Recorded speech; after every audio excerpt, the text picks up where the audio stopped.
on summer's evening, standing on the mound. The ballpark's full of cheering crowd. Home team's back in town with all pitches. Good evening, everybody, and welcome to another edition of the Painting Corners Baseball Podcast. I'm your co-host, Johnny C., joined by Aiden Smith. It's great to be back with you tonight. We got a lot to talk about. Marcell Ozuna, the big Boomba from 2 years ago, is moving teams. The Pirates are loading up. The White Sox are making moves, goofing on Murakami's name. But what are we really here for? Nick Martinez, some might say, or, to not bury the lead too much, the durable Durbin heading to Boston. Aiden, how you doing tonight, man? Good, Johnny. What are you most excited about here? Where do you want to start? I want to start with Caleb Durbin. And six guy trade, a lot of swapping happening. What are you thinking? I know you're a big Durbin guy. Well, the Brewers got the pitching lab going, so they think that they can do something with Harrison. I mean, Boston passed over him a few times when he probably could have stepped in late last year for starts, which makes me think that they were not high on him. But he had his moments in the Bay in San Francisco, so he's got potential for sure. Former top prospect. Drohan is probably more of a depth kind of guy, but that's not to say that he doesn't have any value. He's had success in AAA in the upper levels. Lastly, on that side, you have David Hamilton going to Milwaukee. I remember watching him on the Portland Sea Dogs, actually, in AA for Boston, but doesn't really have any pop, but he can play multiple positions in the infield. He's very fast, good base stealer. He had gotten picked off a couple times, which I found a little dubious considering his speed. But overall, he's a good depth guy. I don't think he's going to be, playing every day for you. Boston picks up a couple of depth guys at Monasterio and Ziegler. Ziegler is nice because he can catch and play third. And then they got that Comp B pick as well, which is nice. So, and then Durbin's the headliner, of course. Durbin will play third.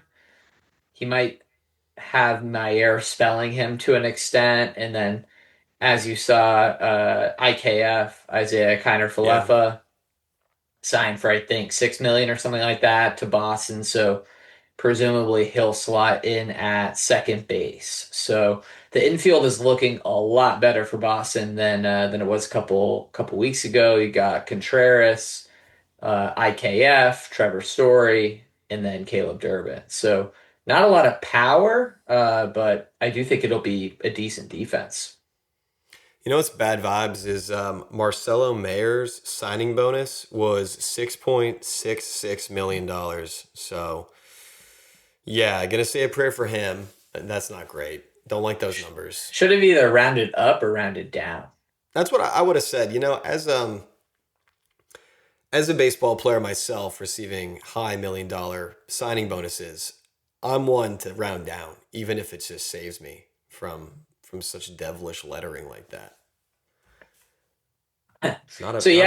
Overall, I feel like at sight right now, it feels that the Red Sox won this trade. That being said, a lot of it is about what the system can do with the players that they're acquiring. So if Harrison gets in the lab, right, and all of a sudden, he's looking like Framber Valdez 2.0 or something like that. It's going to look like Milwaukee. Milwaukee won the trade, so we'll just have to see. But on that note, what do you think about this Detroit pitching staff bringing in Framber for 3 years? I mean something.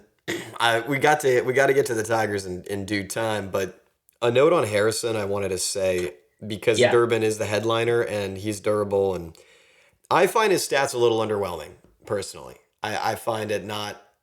He's a rookie. I think he finished third in NL Rookie of the Year. And Durbin? Right. Yeah, and the interesting thing with him is they scooped him from the Yankees for nothing, and the Yankees just like... Devin Williams. Yeah, and he was part of that. He comes over, he shines, and it's like, wow, Caleb Durbin, here you go. A little underwhelming, though, on the stats to be a headliner. I guess this is just me, just being Johnny, but I always liked Harrison, I have a buddy of mine who's a huge Giants fan out by the Bay. And we were on the phone one time, and mid phone call, he cuts me off. He's like, wait. Can you call me back? This guy I've been following forever in the minors is making his debut. And I was like, is it Kyle Harrison? That's pretty cool. And I kind of knew it was because, like, I'm like that. I'm the guy who will hang up a phone call to watch a guy I've been following for a while make his debut. I watch every Astros spring training game, to watch Cam Smith make the team, for example. So Kyle Harrison, it's like, okay, 24 years old right now, but in the minors in 22, he was leading it with percentage and strikeouts. It's really just a control thing. And I feel like that doesn't doom him to the reliever conversation yet. He's not relegated to relieverdom quite yet in my book. He's got an elite fastball, 98 miles an hour. He's got a good slider, nice lateral break, working on a change, needs to do a little bit of control command. And I feel like that's what the lab is made for. If we just use the lab as this hand wavy, like, car wash analogy that you can take, dirt and find diamonds, I don't know. That's a little armchairy, but I think what we're doing here, what you're saying is the Brewers can identify that this is a very tweakable knob when it's about control. And I think Harrison could be big. That could really invert who won this trade. That's all I wanted to say before moving on to the Tigers. Yeah, and lastly, I'll just point out that one of Harrison's comps is 2023 Ryan Weathers, which is interesting. Whoa. Yeah, right. In 2023, Ryan Weathers threw a lot of four-seamers. And he developed a changeup that has had some success. It did get hit to the tune of a 286 BA in 2025. That being said, the XBA is 214. So he ran into a lot of bad luck. Now, we're talking about Weathers and his changeup right now. But going forward, that changeup is a nice pitch. He's also started to trust the sweeper. And to me, what we're looking at with Harrison is he going to continue to be reliant on the four-seamer, or can he be Weathers 2.0, where he develops, a third pitch? Yeah, that's the thing. Yeah, Kikuchi develops like pitch mixing. Hunter Brown develops a two-seam. Renel Blanco develops a changeup. It's this. That's the pitching stuff I follow ardently, but that's the story of how you grow up, and you grow up in the big leagues. And I think that's what the pitching lab's going to do for you. Yeah, you grow up and become a big boy. One thing I will say is that it's part of the baseball Bible to watch your guys when they make their debut. You have to do it. Folks, clear your schedule. If you're a Kyle Harrison guy and Kyle Harrison's got that foot on the rubber, you got to cancel your dinner plans. All right. I know you're out there, Ben. I know you're listening. Shout out Kyle Harrison. Shout out you. I honor that early ended phone call. That's a good shout out Kyle Harrison stands. Shout out Joey Loperfido fans in the stands with the stands. Now, on Detroit, tell me how you... Framber had a bad year last year. Let's just say it. Like, I'm comfortable. Yeah, but Framber's still the ground ball king, though. Is he? Logan Weber, Framber Valdez. Who do you got on your team? You need a quick double play. I always thought of Framber as the American League ground ball king. He kind of took over for Dallas Keuchel. Yeah. Shout out Dallas. Dude. Cy Young. Yeah, hopefully Framber doesn't drop off a cliff the way that he did. It's already happening.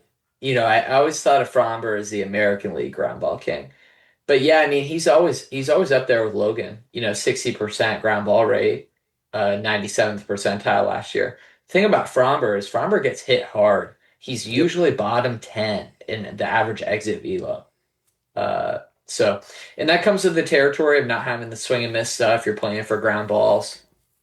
Framber's basically a 3-pitch guy too. So you do wonder if the velocity on the sinker slips, what that will look like from an efficacy standpoint. But I mean, it's only a 3-year deal. It's not a 5-year deal. But I also thought it was interesting that they spent over $100 million on Framber, but they couldn't give Tarik $32 That's the story, million. Right? Yeah. When we all knew that Tarik was going to win that case. The only thing that I can really think of is that Tarik was at like a barbecue for the Detroit Tigers and like spilled barbecue sauce and some on like an executive's wife or something on accident. And then the Generous. exec is like, you know what we're gonna do, Tarik? We're gonna put in for 19 million in your ARB 3 year. Spiteful. I like that. It feels that way. Sweet baby Rays, but we'll get to them in a moment. I will say for Framber about the swing and miss, that is a good argument for stats teachers out there about the concept of skew, or in other words, slow to build credit, quick to lose it. All it takes is one spending spree of giving up a lot of bombs and a mental meltdown of a game.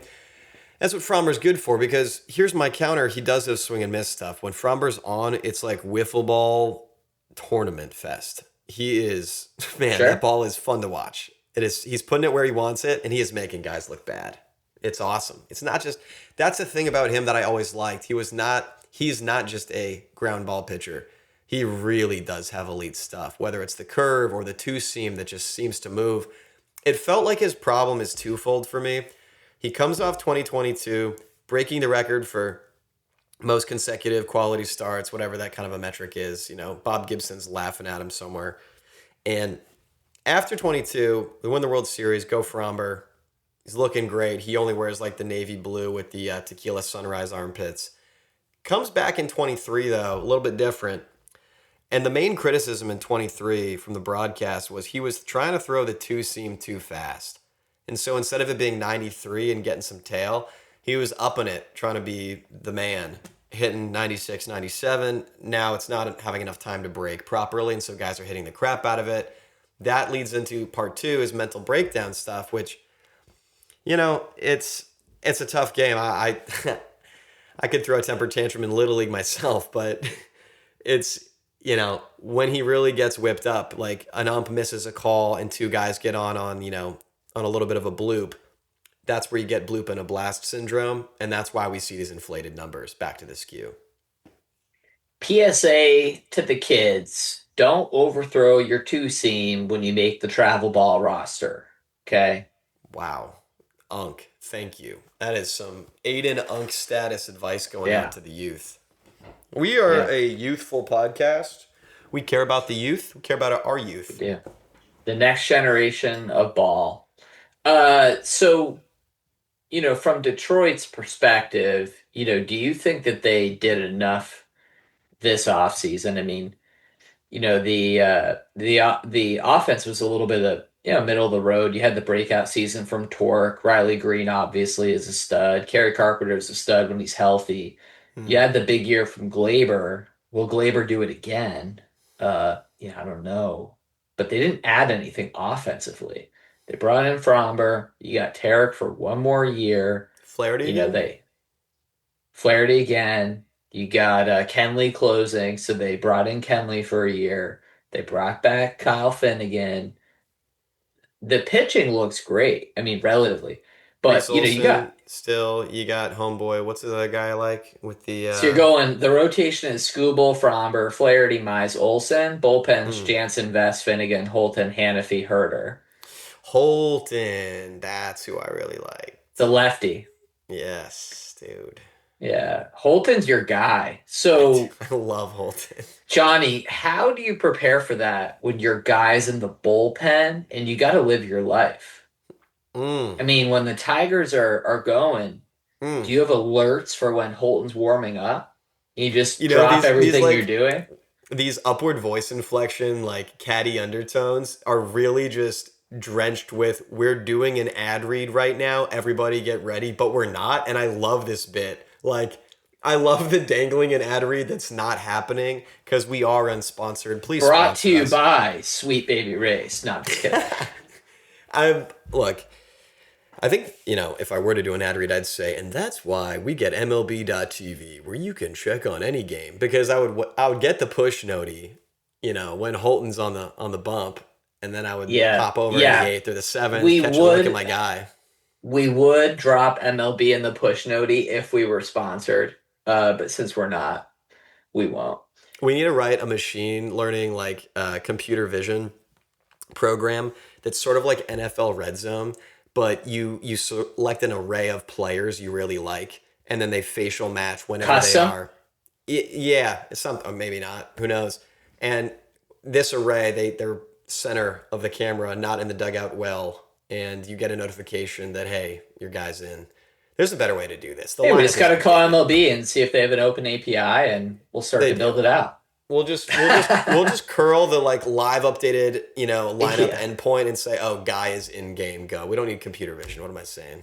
There we go. Speaking We of solved it. guy in game, let's talk Yankees. Let's talk, Goldie? Let's go Goldie. Aaron Judge, about to turn 34 years old. Oof. Goldie's coming back at 38. You got Ben Rice coming out of a breakout year. They Yeah, managed to nice. bring back Belly. They're really running it back, but the offense was so good. I think that's okay, that they're running it back. From a pitching standpoint, they brought in Ryan Weathers via trade. And then the bullpen, they hemorrhaged some quality relievers. Luke Weaver's gone. Devin Williams is gone. So going to the new Yankees team, otherwise known as the Mets. Dude, I forgot they got Jose Caballero. Shout out. Yeah, Caballero's a great ball player. He's He doesn't perfect for New York. have a lot of pop, but he's a great guy to have on your team. When have their shortstops since Jeter ever had pop, though? I mean, we've been playing this game forever. I mean, Volpe's got a little bit of pop. Yeah, 11's kind of a weird number for a shortstop. It's never been an easy sell for me. Right. Yeah. I want Volpe to put on I want him to have his Jeremy Pena Hot Boy Summer where he just gets really, really ripped, and he gives up on the high Sox and he trades for a single digit number that just stands out. Just be one, be zero, be something funny. And Hot Boy Summer Volpe comes in and he has a thing where he's like, I'm going to play with 1 3/4 compression sleeve only, and the other arm bare. See, I should just be Volpe's personal agent. Have we gotten the alert yet that Volpe's coming into spring in the best shape of his life? Have we gotten the list of guys that are in the best shape of their life yet? I always love those alerts. Oh man, it's fun. It's fun because Do you remember the year when Miguel Cabrera was in the best shape of his life that spring? No. I don't. I remember when Martin Maldonado was, though. Martin Maldonado shows up to spring training and he's in such damn good shape, and everyone was like, bro, what are you going to do? Is Maldonado going to hit, 300 and hit 30 bombs? And then it's just no. Yeah, he hit his shoe size, as Prince would sing about. But back to your question with the Yankees, they are running it back. The lineup slapped. Jazz is just a perfect fit there. Ben Rice, what a breakout. And Belly, I think, is going to cozy up to having that contract, feeling like he found a home. Trent's Trent. That was a good get from the Padres. Aaron Judge is really getting old here, huh? Now, the only thing I had a problem with the Yankees was the bullpen, how you bled out Weaver, you bled out Williams. And, okay, back end, little question mark there. Garrett Cole coming back when? May? Late May? Who knows? TJ, he's old. It hasn't been really the same since the Astros fixed him from the Pirates. He's been good, but he's just not been Astros good. Grow a beard, buddy. So it's like, what are we really doing here in New York? I think Rodon really turned a corner last year and the year before. I was kind of worried when he first came over. Well, the chronic back issues were a concern. The injections, exactly, and he was, getting booed and all that. But really happy for him. He looks great in New York. If Cole's healthy, if he's still going to be good, it's a lot of ifs. If Ryan Weathers can be, I don't know, man. It's kind of just like a little. How much can you expect out of Cole, though? How much can you expect out of him? I'm not scared of the Yankees. Yeah, mid-30s, coming off the TJ. We might be looking at 4 ERA Garrett Cole now. You might not be looking at the beginning of the end. TJ in your mid-30s? We'll see. Could be. But I would not bet against Garrett Cole, right? I mean, he's a total stud, Yep. generational pitcher. Yep. And on the offensive side, obviously 3 MVPs in 4 years. Aaron Judge is also generational. The thing with him is he's been banged up for a lot of his career. He's at that 34, 35-year-old range where, sluggers, big guys like that tend to really start dropping off. Yep. That's always And been my argument with him is the bat path. He's so long and big, yeah, tall, long bat path will be affected by age more so than a Bregman or Altuve. well, Yeah. right, with the long swing, you lose bat Yes. speed. Right. The K's go up, and on the long swing and some of those other things with the age too and the swing and miss. It reminds me of the Geno signing to the Reds for only 50 million for 1 year. I gotta think around the league. Teams must have in their models that Geno's just gonna hit, like 190 this year with like 200 Ks. And that's got to be the model. Absolutely. I mean, think about it this way, right? So Geno was what, 3.6 B WAR? I'm just thinking, I think that's what he had. But 3.6 B WAR. I mean, a win is worth what, 10 to 12 million open market. Wow. So that's what, a $40 million player, Wow. and he signs for 15, which means you think he's a 1 to 1.5 WAR guy. I mean, Oof. it's just puzzling to me that he wasn't able to get a second year and the AAV was so low. He was a 3.6 B WAR guy last year. Yeah, I think What so. was he the year prior in the desert? 3-ish. Do Okay. you have it in front of you? No, Oh, I wish I were quizzing you right now. I should have been more prepared, but I'm curious because when I think of Eugenio's best year, and this is just eye test and vibe test, is 2024. Because when he 3-1. left 3-1 3-1, in okay. 24. Yeah, when he left the Mariners and he showed up in the desert in 24 and he started being a guy that hit bombs, I was like, what happened to him? No, I know. His Yeah. ceiling is 4, right? Okay. 4-1 was the career high in 22 with Right. Seattle. But the thing about Geno too is some of those bigger years, the defense played up a little bit. So some of this Mm. is variable with the dubious defensive statistics. That's why, to me, you got to always take WAR with a grain of salt. And it is actually a pet peeve of mine that now the writers just vote on WAR. It drives me crazy. Yeah, it'll pass. Times change. Everybody gets obsessed with the new medicine or the new trend, the new quick fix, and But let me ask you this, right? So yeah, if Houston needed a first baseman, which we don't you because we know, have way too many. Go on. but if they did, would you want Geno for, 1 year, 20 million? Can I do less? No, Yeah, I'll do it.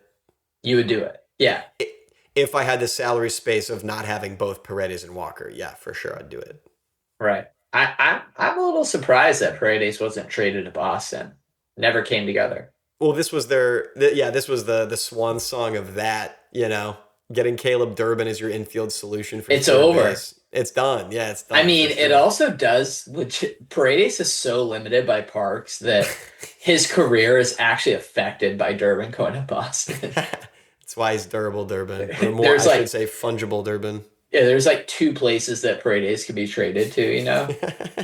But that's the thing. He shines there, man. He shines Oh, there. he would So shine. I mean, and I think he'll have a good year in Houston too. Do you think Carlos Santana can bounce back with the nope, Snakes? nope, That's probably why he signed for 2 million, huh? probably. Yeah, he had a tough year. I love Carlos Santana, Oh, come He's on, awesome. come on. He's an all-world guy. All world. What is it? Is he Epcot? I don't get it. Call him Well, just Epcot. meaning everybody loves him. Everybody All loves world. He's an Carlos. all world guy. Okay, not an Yeah. old world guy. He's not like living in a castle and exploring navigation charts. I'll No, we're sail not going around the back. Cape. We're not going back to Bolivar today. No, But no, No, we're not. I'm still awaiting that movie rec, however, about, what was it? Not the mutiny aboard HMS Bounty. You said there was a great film. Hernan Cortez, A was show. it? It's a show. It's Yeah. a show. Okay, you gotta There's a get good me one that. on Magellan. Yeah, there's one on Magellan. Bolivar. That's Yeah. right. He survived a mutiny. We'll get back. We'll circle Yeah. back. The Yankees are getting old. The pitching is question marks. Besides Cole, what are you looking forward to that's coming out of the bullpen or coming out to start the game on the bump in the Bronx? I mean, Schlitter is going to be Forgot about him. it's going to be out for a while. Wait, what? Schlittler got injured? Oh, I'm sorry, not Schlittler. Schmidt. Schmidt's out.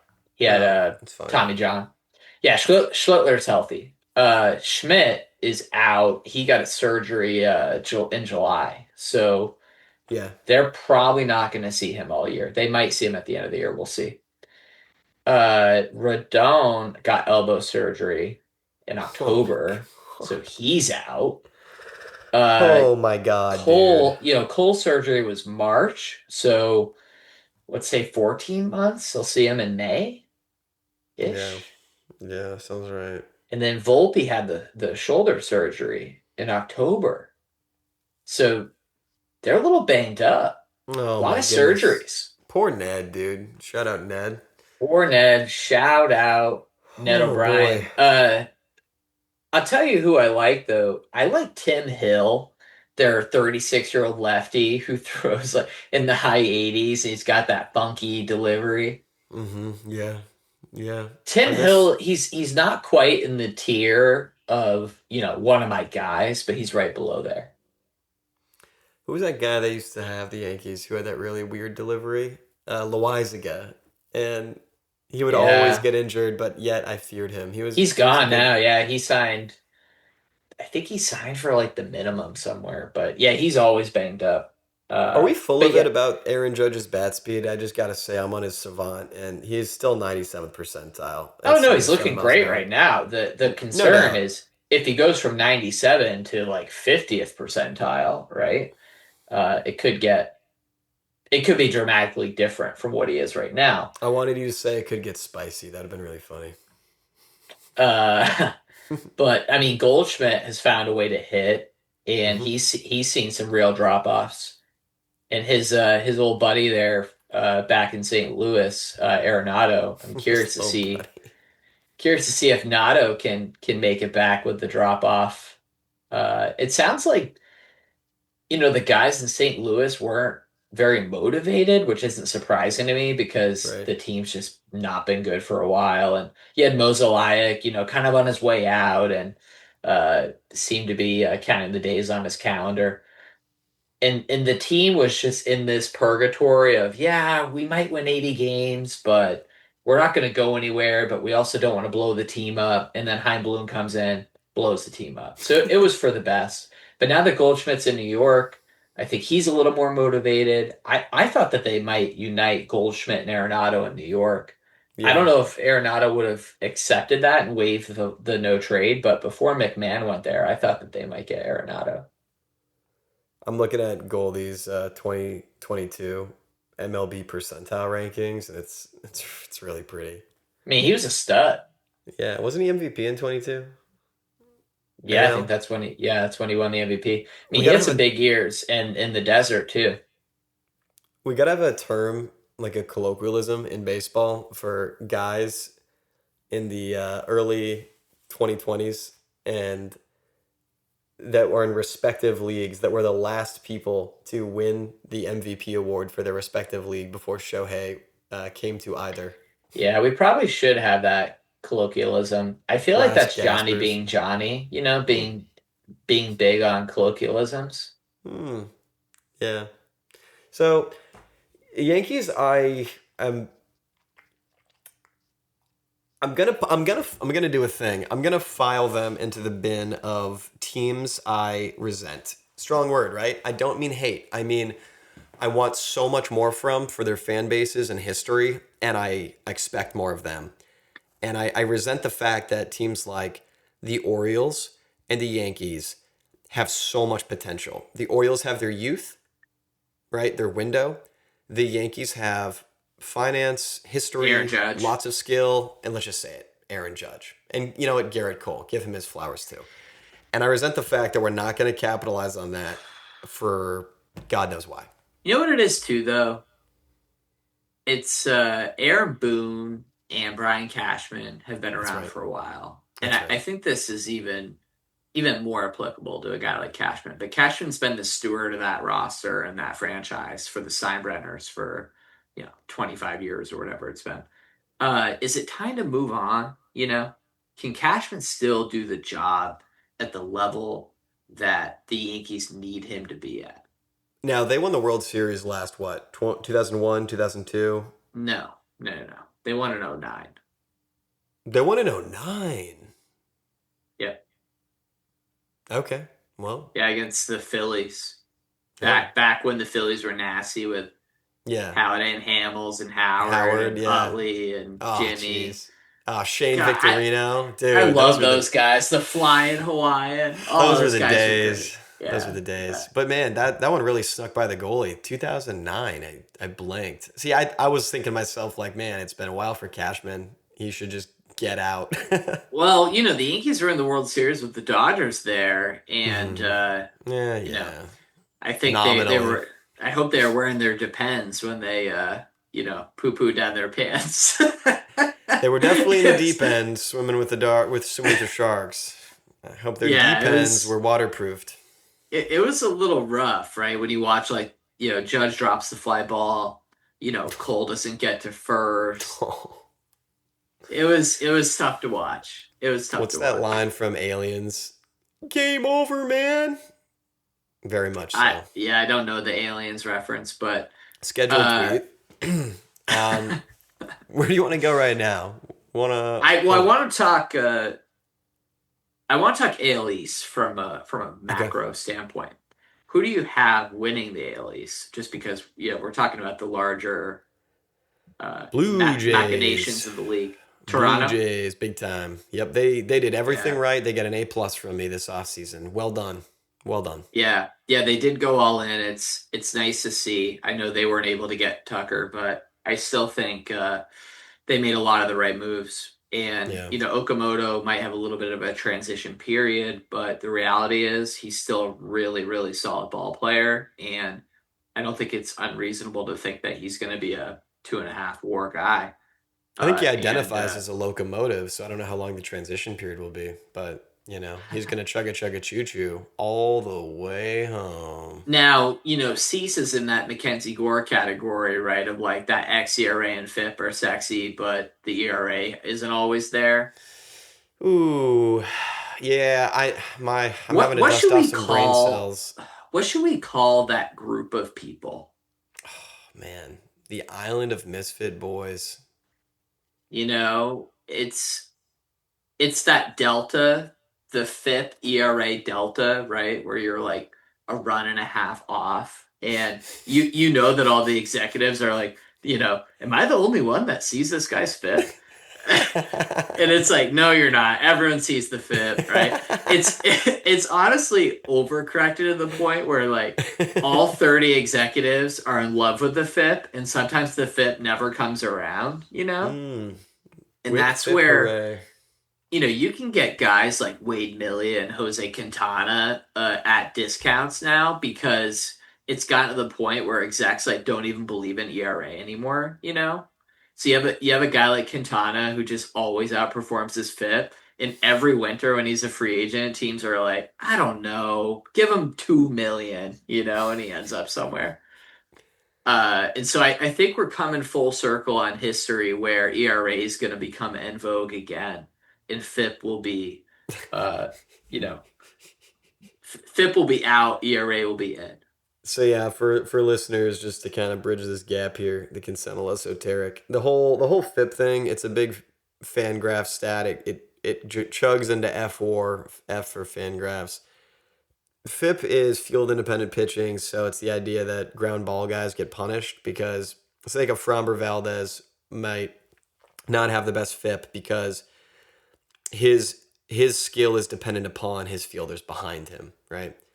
And FIP can weirdly punish people. Like a famous example is Blake Snell, where you're walking a ton of people and walks penalize your FIP. So your FIP is going to have a really weird delta from your earned run average. Why? Because he's stranding. He has a high strand rate. He's getting lucky, getting out of jams. He also has nasty stuff, and he's Blake Snell. We know that intuitively. Our eyes tell us that. But that's what the delta is about. It's like your FIP, this magic little equation that highly values, Ks versus walks and home runs given up as a pitcher, things you can control. Yeah, I don't want to beat a point, but just in case you're tuning in, you're like, what are these guys talking about? So, yeah. e.g., example given. That's what that means? Yeah. No, seriously, I seriously have never known what EG means. You don't know EGs? I just let it rip, dude. EGs, examples given. Yeah, Dylan Cease, 4.55 ERA. FIP, 3.56. Those are both gross. See, that's like not really about the 3.56 is nice. 3.56 is nice. What are you talking about? So he's the flip side of the FIP ERA delta. So a Snell would have a higher FIP because he walks a lot of guys, but he has a good strand rate, right? So his ERA would be lower. But Snell's got the Ks though. So yeah, the guys who don't have the good FIPs are the bad strikeout to walk rate. So you can walk a few more guys as long as you're striking out a ton of guys. So what does this delta mean for Cease then to you? What does that tell us about Cease? Well, if you believe in FIP, then you think that he's a guy who's, his career FIP's 3.67, but the ERA's 3.88. So to me, it means to a FIP believer that he's underperforming from his true ability. To someone who is result driven with the ERA, there are other factors that lead to you having a higher ERA outside of strikeouts and walks. The level of contact you give up. Are you a fly ball, ground ball pitcher? Just as an example. And then on the fly ball note, are you a guy that has a crazy homer to fly ball rate, or do you have a great homer to fly ball rate? So. There's a lot of pieces to it, but I do believe that there's an art in getting the end of the bat, avoiding the barrels. I'm a believer in it. I'm a believer. Not everybody is. I'm a believer in Dylan Cease having a 3.47 in 2024 with 189 innings pitched, 224 strikeouts, and a 1.07 whip. Oh, the 2024 numbers? Yeah. Yeah, dude. I'm a believer in that. Well, FGDC projects 3.59 for Cease, 183 innings. That's a nice season. I mean, if he does that, Toronto's in great shape. Come on. Do you think Savage is legit? I mean, are you expecting a big year from the Savage? I think so. There's some talk about how when you throw a football, like, it's really good for your arm. It's a more natural arm slot, less stress on the elbow. And I feel like the way he throws with such a high arm angle, highest in the league, it reminds me of how one throws a football. And I feel like there's something in me tells me he's more of a trebuchet than he is this, like, UCL mashing freak who's just like pitch maxing as much as he can. Like Tyler Glasnow. Yeah, that's a good one. Yeah, like Tyler Glasnow. Are you in on Cody Ponce? Are you in on the KBO convert? The Fountain of Youth, Ponce de Leon. Is it Ponce or Ponce? Have we ever figured that out? We never did. Wow. The jury is still out, folks. But two things we got to do. Magellan TV show wreck and another famous explorer, Ponce de Leon's pronunciation. Yeah, it's true. We're just pattern matching low key on a Monday night. Am I big on him? I mean, I don't know. Like I guess for the sake of entertainment, I could be like, yeah, I think so, and here's why. But he's a KBO pitcher, and the Pirates saw something in him, and the Pirates have a lot of high draft picks. So he went to the KBO, and he lit it up.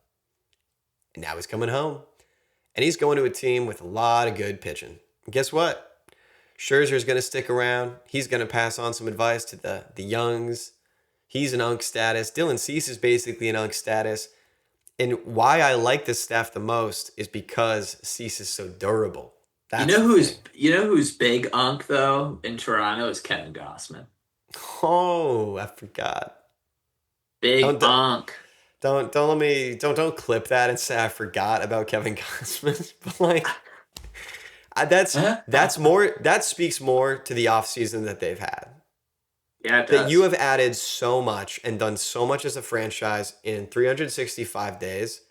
365 ago, we're not even like the Jays aren't on our radar. You know, it's true. So I'll run through this really quickly. But Except Red Sox, right? I'm concerned about. I guess the offensive output. Baltimore, I'd say my biggest concern is probably starting pitching. Yep. Tampa Bay, they're going to hang for a little while, but I don't know if there's going to be enough offense. I also don't know about the innings, Yeah. Nick Martinez, he's going to help. Yeah, he will. I think Nick's good for 150. I think Shane's had some injuries. Pepio will get 150, 160 if he's healthy. Rasmussen, I think, had his career high in innings last year, but he's not exactly a workhorse. Like, I don't think there's really anybody here who's going to throw 180. I mean, I'd be pretty surprised if someone on this staff threw 180. So they might find themselves a little shortchanged on innings through the year. We'll see. Bullpen looks good. Uceda, Jax, Clevenger, Baker. I mean, that should be solid. Right now, your 5-hitter is Cedric Mullins, though. I mean, yikes. And I like Cedric, but I don't know, man. Love said. I don't know, though. Hitting 5th? I like said hitting, 8th. Yeah. I was hoping they were going to keep Santander and something and Alonso could be your like 4 or 5. Like, how cool would that be? Well, let me give you this. So projections for 26, right? Mm. Once you get past cleanup with Junior, the last 5 hitters in the lineup are all projected for a sub 700 OPS.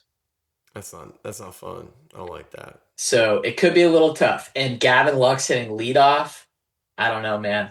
That doesn't, I don't get out of bed to watch Gavin Lux hit leadoff. See, that's where you're wrong, kiddo. It's a luxury to get to watch Mr. Gavin I like it. Make a career comeback. It is fantastic. Does Kevin Lux like locks on his bagels? Who's Kevin Lux? Why we switching? Did I say Kevin? I meant Gavin. No, it's okay. I made an Alonso comment after you said Cedric Mullins because for some reason that just queued up me thinking about the Orioles still. But I guess we are bouncing all over the AL East, so I'm gonna take a pass on that and just Yeah, I'm gonna press the gaslight button. And what about the Central? Who do you have winning the Central? White Sox, baby. White Sox.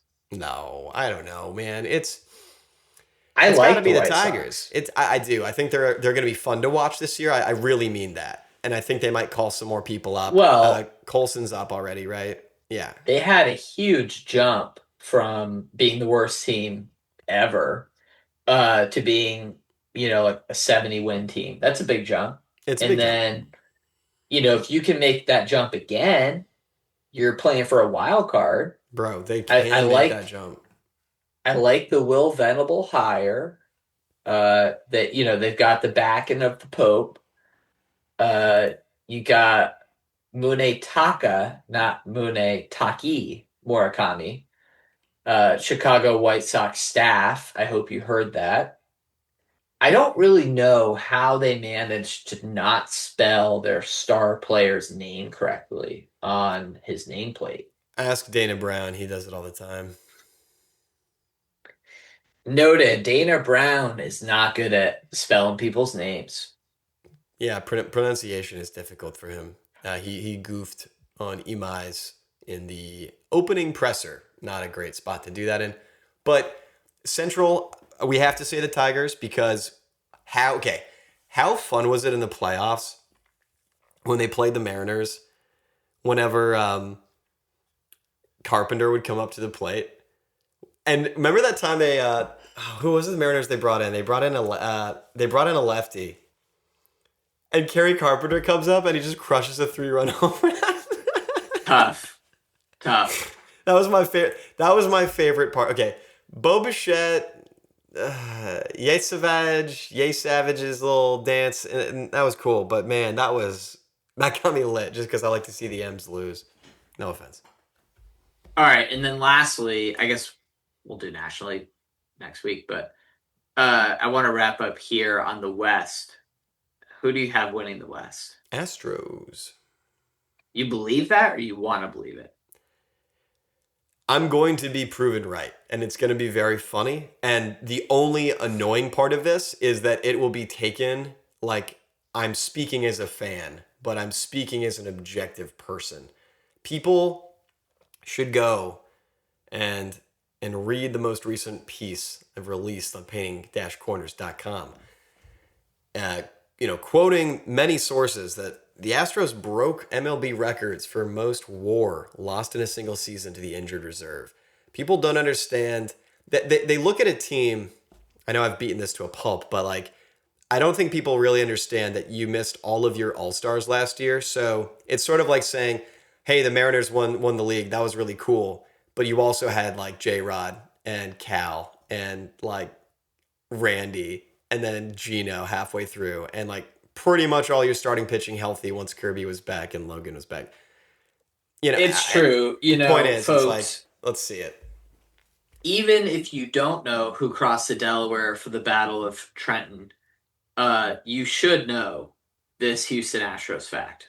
I'm well aware who crossed the Delaware. It was George Washington at the prow, the painting told I know, me. but I'm making a point here that if you have to trade one out, right? Because there's only so much room to remember so many things. And I'm just saying that's the thing you got to remember.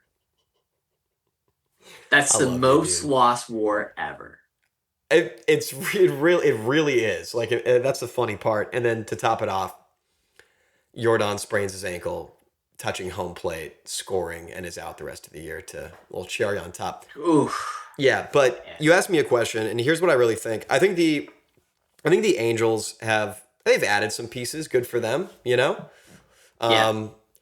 The Mariners have had a net loss. I think they really do get a C+ for the year for how they managed the offseason, getting 5 outs away from a World Series. And your move was, let's not bolster anything, and let's lose a little bit of the offense we didn't really have. But you predicted that J-Rod is going to win the AL MVP next year, so I think you're seeing a big step up coming from him. And if that is the case, and Cal does anything like he did last year, and Randy just kind of career averages or less, yeah, maybe you get there. And Brendan Donovan, he's been batting .286 for 3 years in a row, so sure, that's 4 guys I can see it. You're going to see regression from Cal, almost certainly. The question is how much. Hopefully it's marginal. But I like the add of Brendan Donovan. I think he'll be nice for the top of the lineup. I agree with you that they didn't do enough. I like the extension of Naylor too, but I do think the Mariners will win the West. I think 60%, which is what's currently projected by Fangraphs, is a little high. I think Houston's probably closer to the 25% range than the 15% that Fangraphs is giving them. And we know that the Texas Rangers can get spicy. They can crank it up. I'll qualify my statement this way, though. If we get Yordan Alvarez for at least 130 games out of 162, the Stros win the West. Clip it. That's going to do it for us. Good night, everybody. Come give us a follow on all the socials. Stay tuned for a podcast episode feature dropping at the end of this week. Join our fan writing program. Reach out to Ryan at painting-corners.com to talk about your favorite team and players. But it's been a pleasure. Aiden and I, out. Baseball for the loyal fan from spring into fall. Aiden's talking.